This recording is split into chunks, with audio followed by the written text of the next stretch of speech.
En el nombre del Padre, del Hijo y del Espíritu Santo. Amén. De los Hechos de los Apóstoles.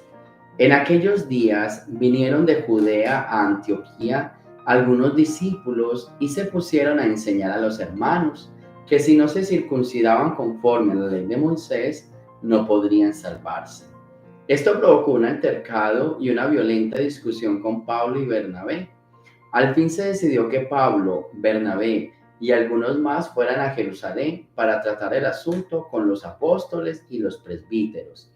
La comunidad cristiana los proveyó para el viaje y ellos atravesaron Fenicia y Samaria, contando a los hermanos cómo se convertían los paganos y los llenaban de gozo con esta noticia.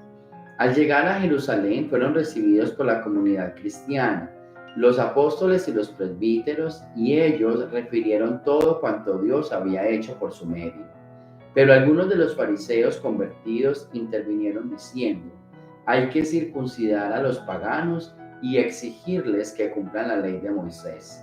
Entonces se reunieron los apóstoles y los presbíteros para examinar el asunto. Palabra de Dios. Bien, aquí tenemos un problema y se puede llamar el primer concilio de Jerusalén, o el primer concilio de la iglesia, y es con el tema de la circuncisión. Era un tema que era una tradición judía. Todos los judíos tenían que circuncidarse, ¿sí? Al nacer. Cuando el niño nacía, lo circuncidaban. Y eso era como la señal de que es judío. Se llamaba un rito de iniciación cristiana. No es el bautismo, era un rito de iniciación. O sea, todo el niño que nacía al circuncidarse pasaría a ser judío. Entonces la pregunta ahora es, si viene gente nueva a la iglesia, que como el cristianismo empezó a hablarse a los judíos, pero empezaron los paganos a escucharlo y a convertirse, la pregunta es, ¿los paganos también se tienen que circuncidar? Entonces decían sí, otros no. Y ahí se armó el problema. Por eso es que Pablo y Bernabé van a Jerusalén. A mí me llama mucho la atención esto, porque es que Pablo sabe la respuesta. Pablo es judío, quizás es hasta más preparado que los apóstoles, pero en su acto de humildad va a Jerusalén a preguntarle a los apóstoles, y es una actitud muy bonita. Es una enseñanza detrás del telón que se esconde aquí.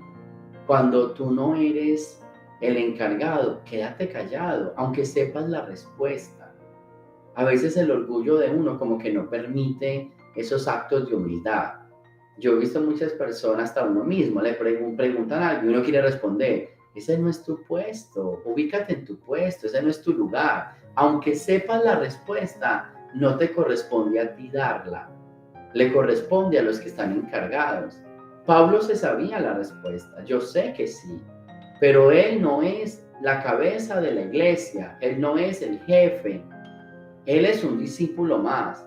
Entonces él dijo, hay que ir a preguntarle a los apóstoles. Miren qué bonito. Esta lectura nos enseña hoy el acto de humildad. Uno tiene que aprender a ser humilde. Cuando te pregunten algo, y aunque lo sepas, pero no te pertenece a tu departamento, tú no eres el coordinador de esa parte, tú no eres el líder, escucha la pregunta y hazla quien la tenga que hacer. Eso se llaman actos de humildad, y la gente te va a querer y te va a reconocer por esos actos, no los de soberbia. Y encontramos a Pablo y a Bernabé que van a Jerusalén a hacer esa pregunta, ¿sí? Y algunos se adelantaron a responder. Por Dios, no se la estamos preguntando a ustedes, se la estamos preguntando a los apóstoles, ustedes cállense, ¿sí? Entonces, es bien interesante esta posición, y es el llamado para que todos aprendamos a ser humildes. No hay nada más bonito que conversar con personas humildes. Hablar con alguien que se le nota la humildad es bien interesante. La gran invitación en esta primera lectura es que aprendamos a reconocer lo que nos toca hacer, reconocer lo que sabemos, lo que no sabemos lo podemos consultar, y lo que no nos toca nos quedamos callados, porque no es nuestro deber hablar. Si nos preguntan, si nos piden un consejo, es diferente, es diferente. Y aparte de todo, aparte de esta enseñanza, también se cuenta que mientras ellos iban a Jerusalén, iban predicando a los pueblos donde llegaran. Eso se llama predicar a tiempo y a destiempo, no perder el tiempo, ser un testimonio. La presencia de Pablo y Bernabé en los pueblos donde iba recorriendo era un testimonio para la comunidad. Y eso es muy bonito. O sea, qué bonito saber que a donde uno llegue, uno es testimonio para la comunidad. La gran invitación es aprende a ser esa luz, aprende a ser esa guía, aprende a ser ese barco, aprende a ser esa antorcha, que donde llegues iluminas la comunidad, que donde llegues le das vida a la comunidad, que la comunidad quiera esperarte, la comunidad te reciba con alegría y que tu mensaje traiga paz a esa comunidad. Qué bonito eso. Hazte extrañar y cuando llegues a un lugar, que tu llegada sea una llegada de paz, de tranquilidad, de amor y que tu presencia traiga paz y tranquilidad a esa comunidad. Eso es lo que representaba Pablo y Bernabé y esa es la invitación también para todos nosotros. Así que actos de humildad y al mismo tiempo reflejar esa humildad donde lleguemos. Y así vamos a hacer que las comunidades quieran ir con nosotros, estar con nosotros y aprender de nosotros. Del Santo Evangelio según San Juan. En aquel tiempo Jesús dijo a sus discípulos: Yo soy la verdadera vid y mi Padre es el viñador. El sarmiento que no da fruto en mí, Él lo arranca y al que da fruto lo poda para que dé más fruto. Ustedes ya están purificados por las palabras que les he dicho. Permanezcan en mí y yo en ustedes. Como el sarmiento no puede dar fruto por sí mismo, si no permanece en la vid, así tampoco ustedes si no permanecen en mí. Yo soy la vid, ustedes los sarmientos. El que permanece en mí y yo en él, ese da fruto abundante, porque sin mí nada pueden hacer. Al que no permanece en mí se le echa fuera, como al sarmiento, y se seca. Luego lo recogen, lo arrojan al fuego y arde. Si permanecen en mí y mis palabras permanecen en ustedes, pidan lo que quieran y se les concederá. La gloria de mi Padre consiste en que den mucho fruto y se manifiesten así como discípulos míos. Palabra del Señor. Y aquí viene algo bien bonito del Evangelio, permanecer en Dios. ¿Qué significa permanecer? Dar fruto.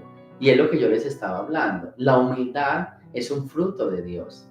Ese dar frutos es ir transformando vidas. Cuando tu vida transforma la vida de otros, cuando tus palabras tocan el corazón de otros, tú estás dando frutos, haces parte de la vida del Señor. Pero cuando tú no estás transformando vidas, cuando no estás haciendo nada por el Señor, vas a ser arrojado al fuego. Todos los días preocupémonos por hacer algo para agradar a Dios. ¿Y qué significa agradar a Dios? Hacer el bien. Ya, hacer el bien lo más que pueda.